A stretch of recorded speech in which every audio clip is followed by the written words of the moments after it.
بسم الله الرحمن الرحيم ولو قال أنت طالق من ها هنا إلى الشام فهي واحدة يملك الرجعة خجي بيان د باب الإيقاع شروع دي غوږ بګدی ټول برخه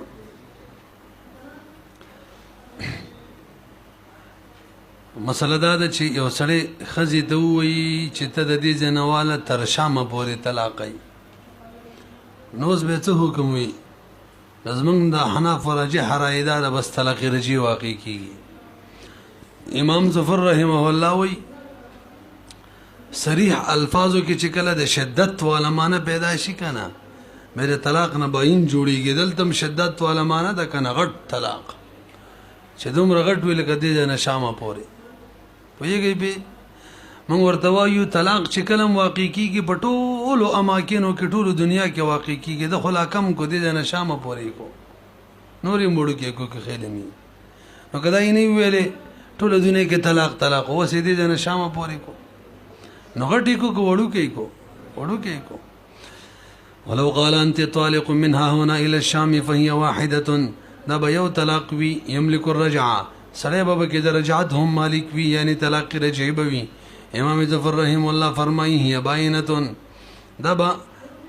یو نه دا به طلاق باین وی ولی لانه دا هي دا خزب باینه دي سی وایه دا خزب باینه جوړیږي لانه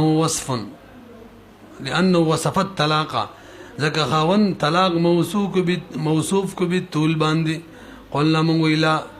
بل وصفه بالقصر دا خو په قصر موصوف کو وړو کې کو لانه طلاق چره متا وقع في الاماكن كلها هغه چې واقع کیږي بټول اماکنو کې واقع کیږي هر کا آسان دی پیږي به کنه به برګوري ولو قال انت طالق بمكه او في مكه تطلاقي دا عربي خبري دي بمكه او في مكه نه حکم دار طلاق واقع کیږي صرف مکه کې نه ټوله دنیا کې طلاق ده تاسو پوهیږئ او کده سی ورته ویل انت طالق فی الدار ته طلاق کور کې نو کور کې لا پرې د ټوله دنیا کې طلاق ده ورسېدلې به وګورئ ولو قال یو سړي ویل خزیدان ته طالق بمکه او فی مکه فهي طالق فی الحال طلاقیږي فی کل البلاد بهر خار کې وکذالک دغه شان بهر خار کې به فی الحال طلاقیږي لو قال كشريبي والورتان طالق في الدار وجه لأن الطلاق لا يتخصص بمكان دون مكان طلاق خو خاص نه دی یو مکان پوری نبل مکان پوری دا څنګه دا هر مکان کې چې طلاقي نو بس طلاق چراله بس به بهر مکان کې دلته خو دی تخصیص کوي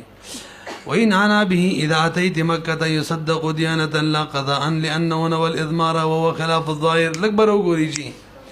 او نو دو الفاظو کی کني دا کړو انت طالق بمکه او فی مکه دا کني ته دا کړو چې طلاقي اذا اتيت مکه کله چې مکه ته لاړ شي الا راشي مکه ته الا کدا مقصد یو نو چونکه دغه معنی احتمال بکیره او محتمل معنی نیت کول صحیح لہذا دغم صحیح ده البته د ظاهر خلاف ده نو قاضي به دا فیصله نه ور کوي چې ما مطلب دا و چې مکه ته راشي نو له طلاق قاضي به وینا ظاهري معنی دار چې بس فی الحال طلاق را شرط پورې معلق نه ده ویږي به وین انا کشری سریقس کړي به بدی الفاظ باندې اذا اتيت مکه نو يصدق ديانه به تصدیق کیږي نه قضاء ولي لانه نوى الازمار اسلی دا یو پټ شنیت کړي دي او خلاف الظاهر پټ شدا چی شرط ولا معنا اذا اتيت مکه ولو قال انت طالق اذا دخلت مکه لم تطلق حتى تدخل مکه هغه سی ورته ویل چې تب طلاق اذا دخلت مکه چې کله مکه ته داخله شې نو خو سبا شرط ذکر کړي اذا شرط یې ذکر کړي لکه ټول پوهیږي کنه نو کله به طلاقي کې چې کله شرط واقع شي مکه ته داخله شي ولو قال انت طالق اذا دخلت مكه لم تطلق نطلاقي حتى تدخل مكه ولي لانه علقه بالدخول ذکر طلاق معلق کړي دي بدخول مکی داخله دلو باندې ولو قال او کده سی وته ویلی وی انت طالق في دخولك الدار ته طلاقی فی دخولک الدار ستا کور ته داخلېدو سره بره ګوري چې فی دخولک الدار. اوس حکم دا دی چې طلاق تعلق به هغه فعل سره یې ښه فعل سره چې کله کور ته داخلېږي د فعل سره به تعلق یې پته نه لګي پوه شوئ که نه. بره ګورې ټول د څیل ما دا ځینې نه ګوري ما له څه غوسه راولي. یو سړي ښځې ته ویل ته طلاقی فی دخولک الدار ستا د کور ته داخلېدو په وجه داخلېدو باندې. فی خو د پاره د ظرفیت راځي تاسو ته پته ده خو دخول خو فعل دی عرض دی دې کې د ظرفیت صلاحیت نشته دی. ظرف خو هغه شی جوړېږي چې هغه ذات لري لکه دا کمره دا مدرسه جومات پوهېږئ که نه. دخول خو فعل دی عرض دی دا ضرب واقع کېږي چا دپاره فی دخول. نو معلومیږي دلته د فی دخول نه مراد شرط والا معنی ده. که چېرته کور ته داخله شولی به طلاق وي نو چې کله ظرفیت مالا نه صحیح کېږي نو چا معنی به واخلو شرط والا. ولې هلکه وایي د شرط او د ظرفیت منځ کې مناسبت دی که نه څنګه چې شرط سره مشروط راځي دغه شان ظرف سره ظروف راځي. وګورئ ولو قال في دخولك الدار يتعلق بالفعل طلاق تعلق بفعل سره وي لمقارنه بين الشرط والضرب. وإذا مقارنت د مناسبت د شرط او د ضرب په معنی کې نو دا کېدای شي چې یو په بل حمل شي فهمله نو ضرب والا معنی به حمل شي علیه په شرط باندې.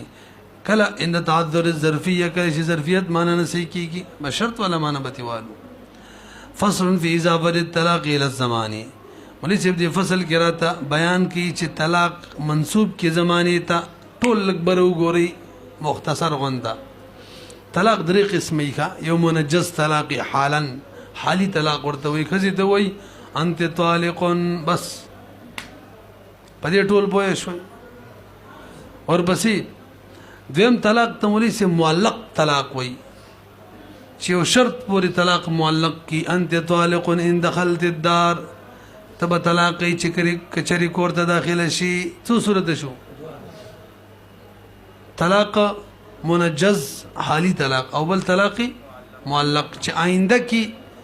یو شی واقع کېدلو نه واقع کېدلو دواړو امکان وي او هغې پورې معلق کی لکه دخول دار دواړه پکې راتلی شي. تاسو پوه شوئ. دریم نمبر ته طلاق مضاف وایي لکه دا هم زده کوي. طلاق دا چاته وایي چې طلاق آینده کې یعنی طلاق د دې الفاظو نه دا کوم الفاظ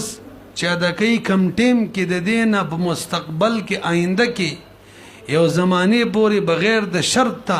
منسوب کی شرط ونه لګي معلق یې نه کړي شرط بشان خوانې در نه کوله کچې مثالونه را روان دي چې طلاق په آینده کې یو خاص زمانه کې واقع کی بغیر سره شرط ته لکه ورته وایي ته به طلاق یې جمعې په ورځ باندې نو نن مثلا د هفتې ورځ دا ورته وایي نن خو اتوار ورځ ده که نه اتوار ورځ دا ورته وایي جمعې په ورځ به طلاق یې نو اتوار ورځ څه ټیم کې تکلم کوي د دې نه په آینده زمانه جمعې ورځ یاده کړله او هغې شرط جوړ نه کړله بغیر د شرط جوړولو نه چې ورپورې معلق یې کي هغې پورې طلاق منسوب کو دې ته طلاق مضاف وایي. د طلاق معلق مثال مثلا انت طالق اذا جاء الجمعه کله چې جمعه راشي دا شرط دی ښه دا طلاق معلق دی. انت طالق یوم الجمعه دا کم دی دا مضاف دی دواړو کې فرق دی ښه یو کې طلاق معلق دی او بل کې غیر معلق دی دواړو کې به ان شاء الله تعالی نتیجه روزي راته فرق والا نتیجه. مجموعي طور طلاق څو قسم شو درې وصوره. فصل فی اضافه الطلاق الى زمانه دې فصل کې منسوب کېدل د طلاق د زمانه ته دغه بیان کړي. هر کله چې د ایقاع طلاق نه فارغ شو نو په دې کې فصول مترادفه دي هغه کې اضافه د طلاق او تنوع طلاق او تشبیه طلاق هغه بیان راته کوي. ولو قال انت طالق غدا د اضافي مثال لکنه تب طلاقي سبا نو حکم دار چې څنګه صبح صادق شي سبا لبس طلاق به واقع کیږي. ولی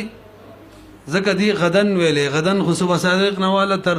غروب پورې ټولو ته شامل دی. نو څنګه چې صبح صادق شو اجزا د غد شروع شو نو د ویلو بس سبا به طلاق بشینو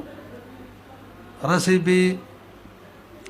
ولو قال انت طالق غدا وقاليها الطلاق بطلوع الفجر واقعي کی ببخذ طلاق طلوع فجر سرا ولي لانه ذا سلی چې دی وصفها موصوف کړل خذ طلاق باندې فی جمیل غد کی وذلك او غد بکل رضی بوقوعه طلاق چې کوم دی موصوف کو پټول غد کی وذلك او طلاق منصوب کېدل بغد باندې دا بکل طلاق راځي بوقوعه فی اول جزء منه چې واقع شي طلاق په اول جزء د غد کې بس څنګه چې اول جزء را لې بس غد شونو حق نه دي دا کړو بر ګوري چې جسمانه دا و چې ما خام ټیم کې طلاق شي نو دیانتن به تصدیق کیږي ښا البته قضاءن به تصدیق نه کیږي بر ګوري ولی غد عام دی صبح صادق نه تر غروب پورې او دا عام کی تخصیص نیت کړي دی تخصیص صرف غروب ټیم او عام کی تخصیص کول لا خلاف ظاهری او خلاف ظاهر باندې به قاضي فیصله نه ور کوي. البته احتمال خو عام کی دا خاص وی نو محتمل امانت نیتی کو کوم ټیک دم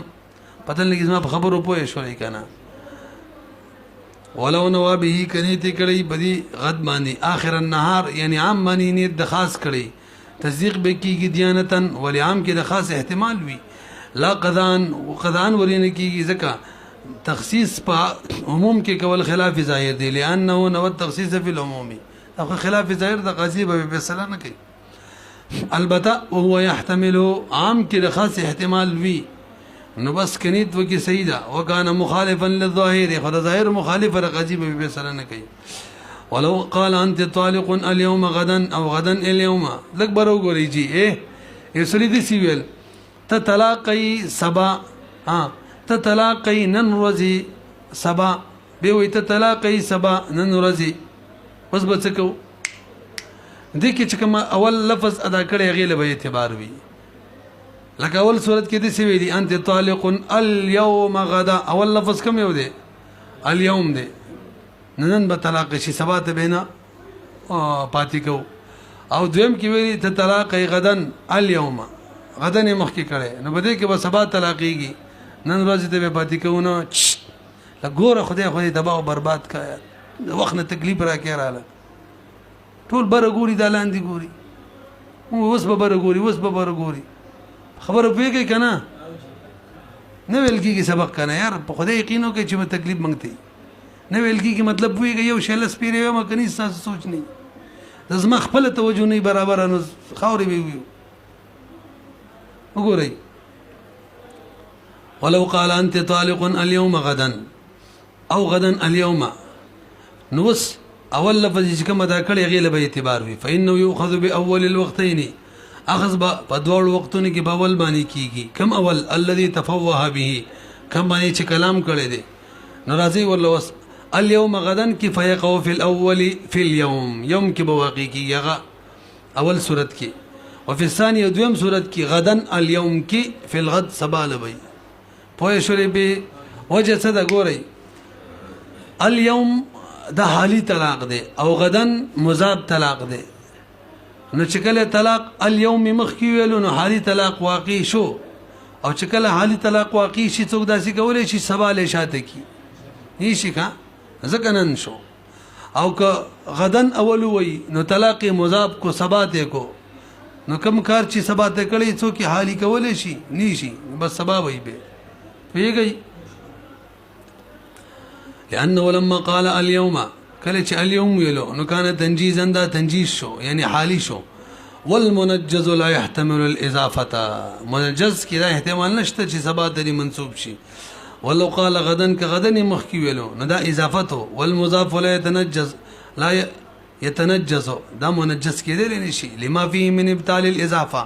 ولکته منجز کې به خو اضافت باطلیږي او صحیح باطل ول صحیح نه دي لنډدار بدوړو مثالونه کې فلغ لفظ الثاني في الفصلين دوړو مسلو کې لفظ ثاني لغو شو په خبره باندې بوې شولې مخکې راځي ولو قال او کته دا سی ولې نه کیږي چې یو دین نه شي یو د سبا شي کنه دوه دي شي خیال مو کنه وینا طلاق یو دی یو ذکر کړي دوی ذکر کړي دا څنګه شو کوله ولو قال انت طالق في غد وقال نويت اخر النهار دين في القضاء عند ابي حنيفه رحمه الله وقال لا يدين في القضاء خاصه لكبر غوريجي یو مثال تیر شوی انت طالق غدا ای کی مونږ ویلو چې صبح صادق سره طلاق واقع کیږي اگر اخر النهار نه تی کړه هم سید خو قاضي به ولنه مونږ دا ویلو کنه اوس کده سی وای انت طالق في غد في مرسل وای به امام سی وای چې څنګه صبح ساکنی تی نه څنګه چې صبح صادق کیږي طلاق به واقع کیږي غیب شان البته کني تی دا و چې اخر النهار کې دي شي اوس هغه سره فرق دی امام سی وای هغه دا چې مخکې قاضي نه منله خلاف ظاهر و دلته به ولمني دا فرق شو کا او صاحبانو بنظمانی فی غدین او غدن دواړه یو شان دي الته هم قاضي نه منله خلاف ظاهر و دلته به هم قاضي نه مني خلاف ظاهر دا ټول بوې شو اوس ته وګورئ ولو قال انت طالق في غد وقالوا بيويل نويت اخر النهار دين في القضاء عند ابي حنيفه رحمه الله وقال صاحبين فرمای لا يدين في القضاء خاصه قضاء کې به د تصدیق نه کیږي خاصه معنا یعنی قضاء بنه کیږي باقی دیانتن بکیږي د صاحبانو دلیل د سړي طلاق موصوب کړي دي په جميع الغد کې ټول ورځ کې لکه څنګه چې غدن کې په ټول ورځ باندې موصوب کړي نو فی غدن کې ما غشان دي کنه نه پیږي پی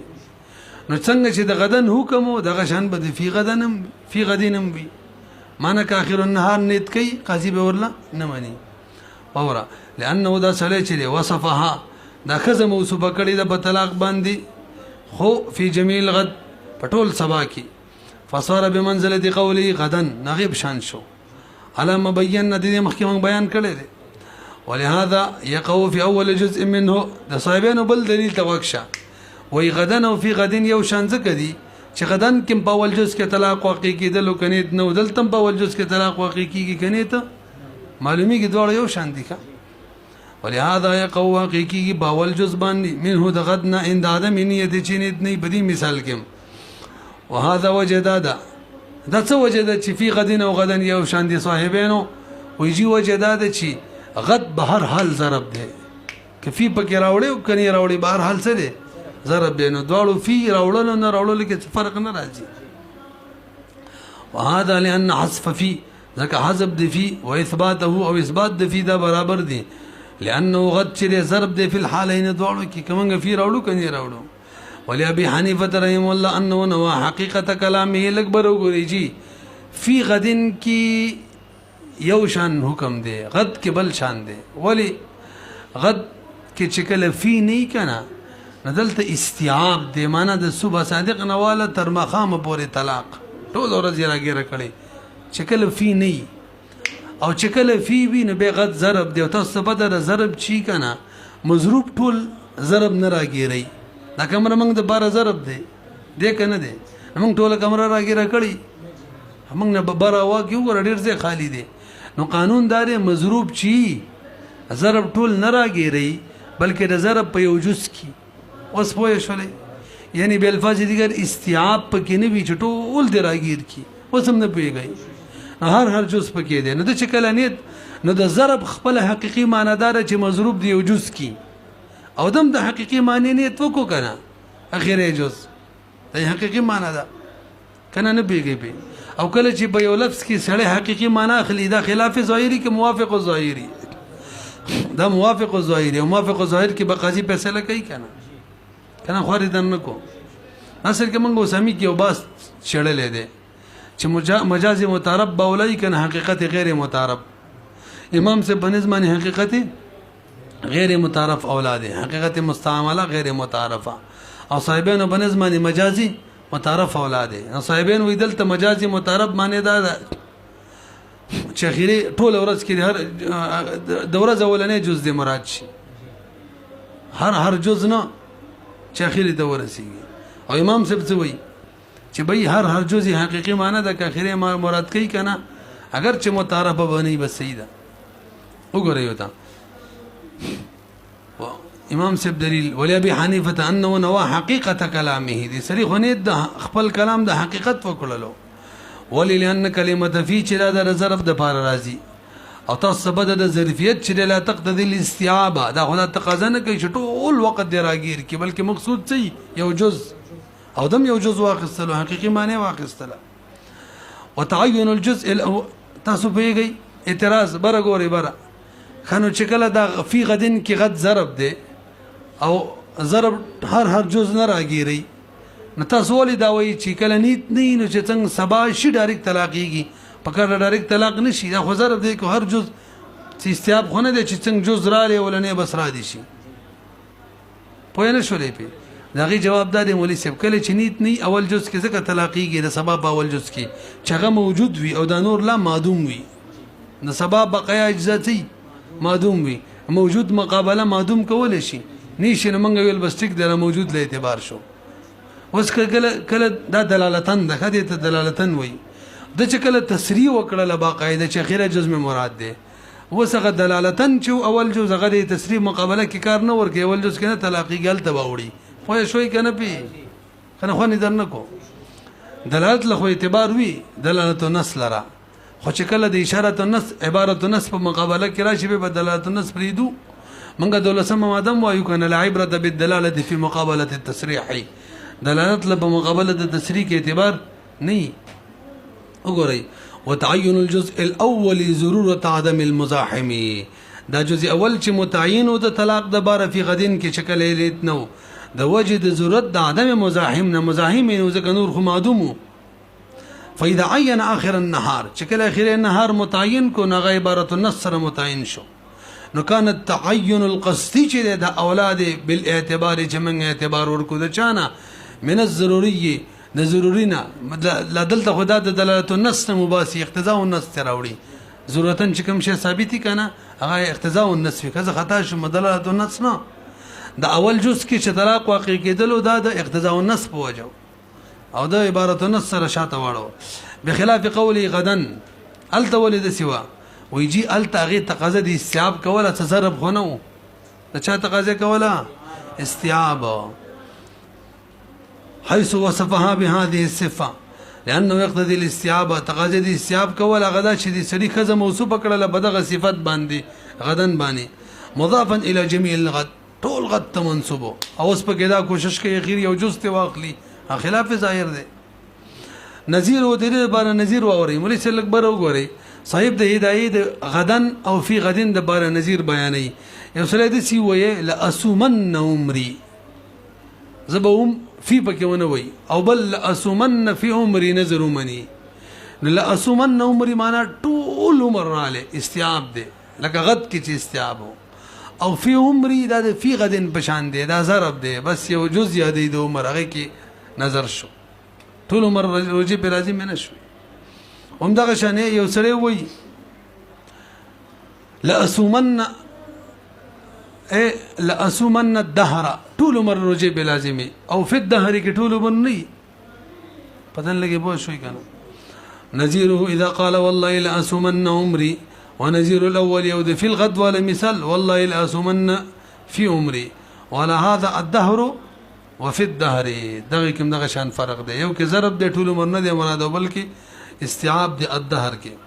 ولو قال انت طالق نمسي وقد تزوجها اليوم لم يقع شيء لکبر وګوري جی یو سړي خزي سره نن نکاح کړی دا اورته وي ته طلاق پرون دا طلاق نه واقع کیږي ولی پرون دغه طلاق منسوب کو داسي وخت ته چېږي کې دا د طلاق واقع کېدل او مالک نه وو خزي نه ویا نه راسي په بل خپل خبر کې رښتون کې دی کنه چې پرون تزما نکاح کې نه وي دا مطلب صحیح ده یا ته برون طلاق وي مخکې زول خوان طلاق در کړو پوهیږي په وګورئ ولو قال انت طالق نمسي وقد تزوجها هل دا چې د وسره نکاح کړی دنن لم يقع شيء هیڅ هم واقع کیږي ولي لانه اسنده دي سلیم طلاق منسوب کو الى حاله معهوده یو معلومه زمانه ته خدا معلومه زمانه داسې ده منافیه چا منافیده لمالکیه الطلاق د بار فيلغ لغو بشي کما اذا قال لك وسره دي سی وي خزیتا څه ته وي ته طلاق کوي زما د پیدایش نه مخکې داسې غلخور دی انت طالق قبل ان اخلق دغه وخت کې خدا اهلیت د طلاق نه لرلو ولانه بل ذا ممکنه د تسهيل دی قول اخبارا بتور خبر د دې تصحیح ممکنه ده کنه خبر ورکړي چې برون تزما په نکاح کې نه وي یا برون زوړ خاوند طلاق کړي وي پرونه پوری دغه شان وي او ممکنه ده تصحیح د دې کلام بطور خبر عن عدم النکاح او عن كونها یادا چې عدم نکاح خبر ورکړي یو یادا چې دا خزه چې دا مطلقه و به تطلیق غیره من الازواج پته طلاق د غیر ازواجو بل خاوند چې ته طلاق ورکړو ولو تزوجها اول من امس وقاص عليك برو ګورئ نکاح ور سره بل برون کړي دا او به وته ته طلاق یې پرون یعنی پرون نمخ کې نکاح کړي وا او به وته ته طلاق یې پرون فی الحال طلاق دی وجه ته لک بر ګورئ دلته مولوی صاحب طلاق مضاف کړي دی منسوب کړي دی یو زمانه ته چا برون دی ماضی ته او قانون دار چې طلاق په ماضی کې واقع کول دا حال کې واقع کولی مضاف ماضی ته حالن طلاق پتن لګي پوه شوي کنه مضاف ماضی ته ځکه د حال نم یقیني ماضی وي هغه یقیني به تیر شوی لا هغه ته منسوب کول د شي لکه حالن چې کوي لکه سړی چې مولوی صاحب بیا کې به تو وي به ته خو ماضی ده خو معنی سره حالن به کول دغه شان دلتم ده ولو تزوج کدي سړی وسره نکاح کړي وا اول من امسنا وقع الساعه في الحال وقع الساعه في الحال بطلاق واقع شي لانه ما اسنده دلته خو طلاق نه دی منسوب کړي د زمانه ته چلته د کې طلاق صلاحیت نو ول پرون خدا خاونو طلاق صلاحیت وبکی ځکه لانه ما اسند د سند منسوب کړي هو طلاق لره الى حالت د سیو حالت ته چا منافی ده د مالکیت طلاق سره ولا يمكن تصحيحه اخبارا ايضا اوه مخکې مثال کې خدا سي کېدل چې منګه ترنه خبر جوړ کو خبر هغه دا چې برون د زول خون نه طلاق وا صحیح کېدلو کنه یا برون طلاق دا و چې زما بنیکا کې نه وي دا صحیح وو دلته خو برون د بنیکا کې وا خبر نه صحیح کیږي صرف انشاء باخلو چې فی الحال طلاق ممکن نه د چې تسید دي کلام کو بتور خبر ايضا چې خبرم نه صحیح کیږي نفقان انشان څه بشي انشاء او قانون د انشاء اوري انشاء په ماضی کې د سی لکه انشاء په حال کې ماضی کې طلاق ورکول دا سی لکه حالا والانشاء في الماضي انشاء في الحال فيقع الساعه في الحال بطلاق واقع شي ولو قال انت طالق قبل اتزوجك لم يقع شيء يسري خزي ته ویل ته طلاق ازما د نکانه مخکې دلته طلاق د زمانه د منسوب کو چې د طلاق ولا صلاحیت نو نخزه نه وانه په خبره پیږي کنه طلاق نه واقع کی انت طالق قبل ان اتزوج مخکې دینه چې ما نکاح کړی تا سره لم يقع شيء لانه اسنده ذکر سری طلاق منسوب کو الى حالت یو حالت چې منافی ده مالکیت طلاق سره دا بدا شي فصار كما اذا قال طلقتك وانا صبي تما طلاق کړی وې د سیال کې جزم ماشوم ما ماشوم والی کې سری کې صلاحیت نه یا ز نائم ما نائم کوم سری کې طلاق صلاحیت نه خوب کې جزو خزر طلاق ورکی الفاظ اگر چخکارا ادا کی خودی طلاق نه واقع کی صلاحیت نه یادا چې صحیح کیږي بطور خبر صحیح کیږي نه چې ماشوم مته طلاق وي مطلب زمانه طلاق وي نکاح کې مې نه وي یا چیرته زوړ خاون طلاق کړی وي الا ما ذكرنا ولو قال انت طالق ما لم اطلقك او متى لم اطلقك او متى ما لم اطلقك وسكت لكبر غوريجي یو سری خزي ته ویل ته طلاق ما لم اطلقك اغه زمانہ کې چې ما طلاق درنکو یو یی ما په متا ویلا ته طلاق په هغه زمانہ کې چې با طلاق درنکو یی متا او ما دواړه جمع کړه ټول د زمانه د بار راضی ما متا او متا ما پویږي په کنه نو څه معنی د پښتو کې ته طلاق په هغه زمانہ کې چې ما طلاق درنکو او یو سکرنم چپ شو دغه زمانہ د چې طلاق ورنکو شرط موجود شو هغه طلاق به واقع شي نه پویږي په څه د ویلو ته طلاق په هغه زمانہ کې چې ما طلاق درنکو نو شو سکرن چپ شو دغه زمانہ د کنه چې طلاق ورنکو یا ځکه کې به واقع شي کنه پوی نه شي ولو قال انت طالق ما لم اطلقك او متى ما لم اطلقك او متى ما لم اطلقك وسكت طلقت خذب طلاق شي لانه اضاف الطلاق طلاق منسوب الى زمانيته داسي زمانيته خال عن التطليق شغل تطليقنا خالي وي وقد وجد حيث سكت